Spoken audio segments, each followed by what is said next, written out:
یعنی کہ my job is done, اب میں اللہ پہ چھوڑتا ہوں سب کچھ. یعنی دس شوز کہ اتنا کلیئر پرپز کہ میری جو ڈیوٹی تھی وہ میں نے کر دی ہے، بس اب اللہ مالک ہے، اب اللہ سنبھال لے گا. تمہاری طرف سے بھی کوئی نقصان آتا ہے اللہ رب العالمین سنبھال لے گا، اللہ میرے لیے جو ہے وہ کافی ہے. اسی طرح ہود علیہ السلام کا جملہ آیت نمبر 54 ہے سورہ ہود کی. Indeed I called Allah to witness and you also bear witness that I am free from whatever you associate with him.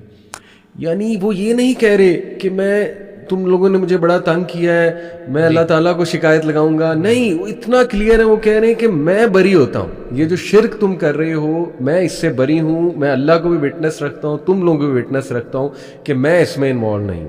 یعنی اتنا فوکسڈ اپنے مشن کے اوپر کہ میری خیر ہے، لیکن نہیں، جو مجھے مشن دیا گیا ہے نا میں اس پہ گواہی دے رہا ہوں کہ میں اس پہ جو ہے نا وہ نہیں.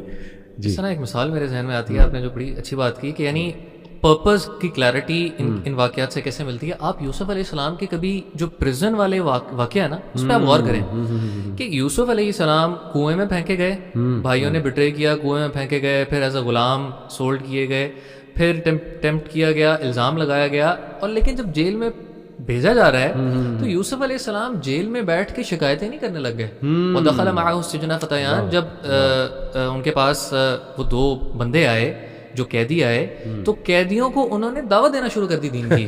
یعنی وہ شکایت کہ جس طرح ہم موڈ میں چلے جاتے ہیں موڈ میں نہیں گئے، ان کو پتا تھا دیر از اے بگر پرپز، اور انہوں نے جیل کے اندر بھی ہی ڈڈنٹ اسٹاپ کالنگ ٹو اللہ سبحانہ و تعالیٰ. کیا بات ہے، بیوٹیفل بیوٹیفل. اسی طرح حضرت شعیب علیہ السلام کا جملہ ملتا ہے، یہ سورہ ہود آیت نمبر 88. وہ کہتے ہیں I only desire reform as much as I am able.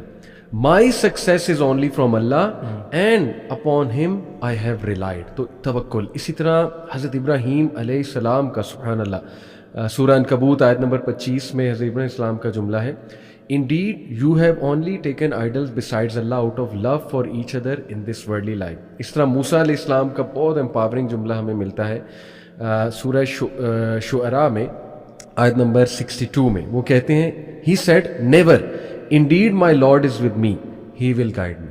یعنی آپ دیکھیں نا کہ جب یہ وہ واقعہ ہے بیسکلی کہ جب وہ سمندر کے سامنے آئے تو بجائے کہ وہ اپنے عصا کی طرف اشارہ کرتے کہ میرے پاس عصا ہے، ڈونٹ وری، اس میں سپر پاور ہے، میں ابھی عصا آگے کروں گا تو سمندر جو ہے نا وہ کوئی میریکل ہو جائے گا، یہاں بھی انہوں نے کہا کہ نہیں، میرا رب مجھے گائیڈ کیا کہہ رہی تھی قوم ان کی یہاں پہ یہ کہہ رہی تھی جب انہوں نے یہ دیکھا کہ آگے سمندر آ گئے، پیچھے فرعونی آ رہے ہیں، تو قوم نے پہلے یہ کہا کہ اب تو ہم گئے.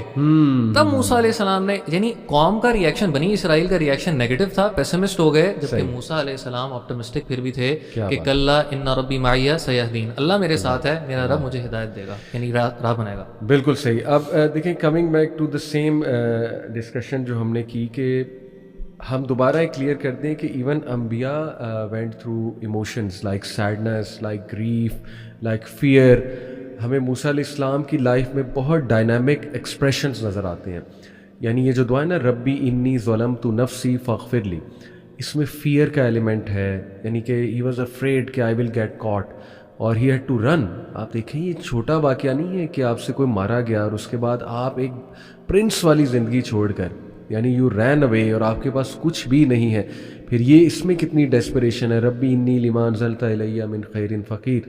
یعنی this shows the pure expressions بے چارگی کے، اور مے بی یہ دیکھنا کہ میرے پاس اس وقت کچھ بھی نہیں ہے، میں کیا کروں، تو پھر اللہ سے بے چارگی میں یہ مانگنا. پھر دیکھیں ایوب علیہ السلام کا آپ نے تذکرہ کیا، ربی انی مسنی الضر وانت ارحم الراحمین، کتنی پین ہے اس میں.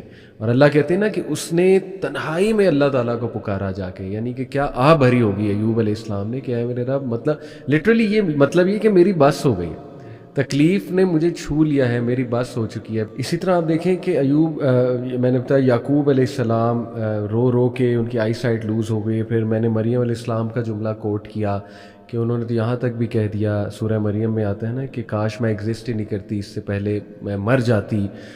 تو یہ اگین میں آڈینس کو بتانا چاہ رہا ہوں کہ they were human beings and they had emotions and they felt all sorts of emotions.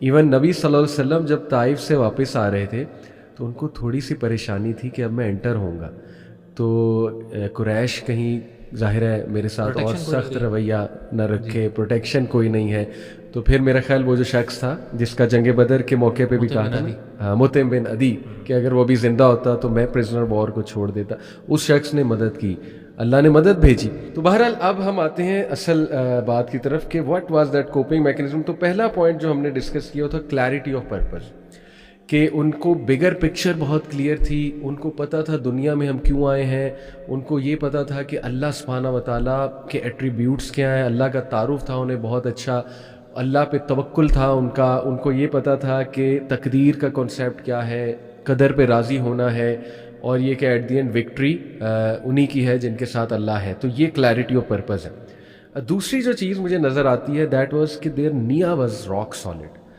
نیا سے میری کیا مراد ہے, یعنی لیٹنگ گو فار اللہ سیک, ناٹ فار اینی مشہوری یا ووٹ لینے کے لیے یا پولیٹیکل پوزیشن کے لیے, ٹھیک ہے نا, نہیں, اللہ کے لیے. یعنی اتنی ایمپتھی, وہ جو طبیب مینٹالٹی ہوتی ہے کہ لوگوں کو اس نظر سے دیکھنا کہ یہ بے وقوف ہیں. جیسے اللہ کے نبی نے جو ہے نا وہ غزوہ احد میں غالباً یہ دعا کی تھی نا کہ اللہ ان لوگوں کو کیسے ہدایت دے گا جو اپنے نبی کو زخمی کرتے ہیں, لیکن پھر بعد میں ایک دعا بھی غالباً دی تھی آگے جا کے, وہ میرے ذہن سے نکل گئی. کراکس یہ تھا اس کا کہ ان لوگوں کو نہیں پتا, غالباً طائف کے موقع پہ جب پہاڑ والا واقعہ, طائف کے موقع کے بعد فرشتے آئے تھے, پہاڑوں والے فرشتے آئے تھے, تب اللہ کے رسول صلی اللہ علیہ وسلم نے یہ فرمایا تھا نا کہ یہ لوگ نہیں جانتے. یعنی ایمپتھی تھی کہ مجھے امید ہے کہ یہ ابھی نہیں سمجھ رہے تو کل کو ان کی جنریشن جو آئیں گی وہ سمجھ لیں گی. اور اس ایمپتھی کو تو اللہ تعالیٰ نے قرآن میں, یعنی سورہ کاف احمد جمعہ کو اگر پڑھتے ہیں, اللہ کے رسول صلی اللہ علیہ وسلم کو اللہ تعالیٰ نے کیا کہا کہ فَلَعَلَّكَ بَاخِعٌ نَفْسَكَ عَلَىٰ آثَارِهِمْ. ہمیں دکھ یہ ہوتا ہے کہ ہماری بات کوئی کیوں نہیں مان رہا, جبکہ انبیاء کو یہ دکھ تھا میری بات سائڈ پہ کر دو. اصل دکھ یہ تھا یہ لوگ ہدایت سے منہ موڑ رہے ہیں, ان کا انجام پھر جو ہوگا وہ یہ لوگ برداشت نہیں کر سکتے. اللہ تعالیٰ نے تو یہاں تک کہہ دیا کہ اے نبی صلی اللہ علیہ وآلہ وسلم, آپ تو اپنے آپ کو غم کے مارے ہلاک کر دیں گے کہ آپ کو یہ غم ہو رہا ہے یہ لوگ ایمان کیوں نہیں لے کے آ رہے ہیں. So یعنی they were sincere for them. They were sincere for them. Yes, pure empathy. یہ sincerity آپ کو یعنی ہر جگہ نظر آتی ہے. نوح علیہ السلام کا جو ہم بات کرتے ہیں کہ جی 950 سال دعوت دے دی, 950 سال is a big tenure. اور سورہ نوح میں کیا اللہ تعالیٰ فرماتے ہیں کہ نوح علیہ السلام کہتے ہیں کہ اللہ انی دعوت قومی لیلا و نہارا, کہ اللہ میں نے راتیں بھی نہیں چھوڑی, دن بھی نہیں چھوڑے, اور میں نے ان کو پرائیویٹ میں بھی دعوت دی, پبلک میں بھی دعوت دی. اور وہ آگے سے ریئیکشن کیا کرتے تھے, یجعلون اصابعهم فی آذانہم, اپنے کانوں کے اندر انگلیاں گھسا لیتے تھے اور اپنے اوپر چادریں لپیٹ لیتے تھے. یعنی دیکھیں آپ کس طریقے سے ایموشنل ایک طرح ابیوز کیا جا رہا ہے. ایک نبی کے ساتھ اس طرح کا معاملہ کیا جا رہا ہے. پھر بھی نبی کہنے کو یہ بھی کہہ سکتے تھے میں نے تو ایک دفعہ پیغام پہنچا دیا, لیکن for 950 years نوح علیہ السلام was persistent because he knew کہ اگر یہ قبول نہیں کریں گے تو لاس ان کا ہے.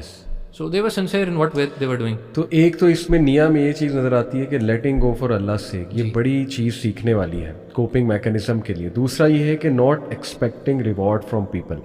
اب how does this help in coping? دیکھیے when you not expecting from people there are less chances you will be hurt by them, obvious سی بات ہے. تو یہ رویہ ایک بنانا پڑتا ہے, اپنے مائنڈ کو ٹرین کرنا پڑتا ہے کہ دیکھیں میں کر رہا ہوں تو اللہ کے لیے خالص کر رہا ہوں.